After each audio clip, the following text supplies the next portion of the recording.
Amala dubaraa walaaltee rakkachaa jirtaa? Viidiyoo kana keessatti sirriitti hubatta. Ilmatu akkas jedhee jaarsa ogeessa gaaffii gaafata. Torbanootaa fi callistee turte. Amma garuu meesejii naaf barreessuu eegalte. Maaliif jettee yaadda? Qoy ati ishee dhiistee deemuuf jennaan siif barreessuu eegalte moo? Eeyyee, maaliif akkas ta'uu isaan? Sababni isaa dubaratti yeroo anniisaa kee geeddartu itti dhaga'amuu jalqaba. Maal jechuu keeti? Akka ati ishee argachuuf dhama'uu dhiiste waan itti dhaga'ameef akkas gochuu eegalte. Garuu yeroon ishee barbaadaa ture maaliif isheen dhimma koo dhabdee? Sababni isaa ati ishee gar malee barbaadde. Humni ishee harka galee jechuudha. Ishee dhiisuun koo akka isheen na barbaaddu taasisaare. Si barbaadde osoo hin taane ati amma dhoksaa taate, kan hin tilmaamamne taate. Maal jechuu keeti? Yeroo ishee argachuuf dhama'uu dhiistu isheen yaada kee wallaaluu eegalte. Ishee dhiistee deemtee fi ammayyuu ni barbaaddaa kee jechuudha. Yeroon callisu yaada koo wallaaluun ishee akka isheen natti dubbachuu eegaltu ishee taasisa jechuudhaare.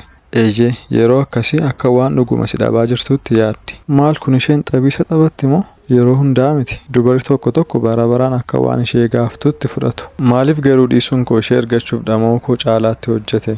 Sababni isaa fedhiin bilisa ta'uu qaba. Yeroo itti dirqisiisuuf yaaluu dhiistu dhugooma sanaan mormuu dhiisaa jirta. Fedhii ishee akka mul'istu goota jechuudha. Kanaaf ishee argachuudhaaf ishee irratti baay'isee xiyyeeffachuu dhiisuun qaba. Sirriitti waa'ee ishee dhiisuun kee akka isheen si barbaaddu ishee taasisa. Ogummaa akkasii qabaachuun barbaada. Tole, maatii ta'e oluma seenii kaanis daawwadhu.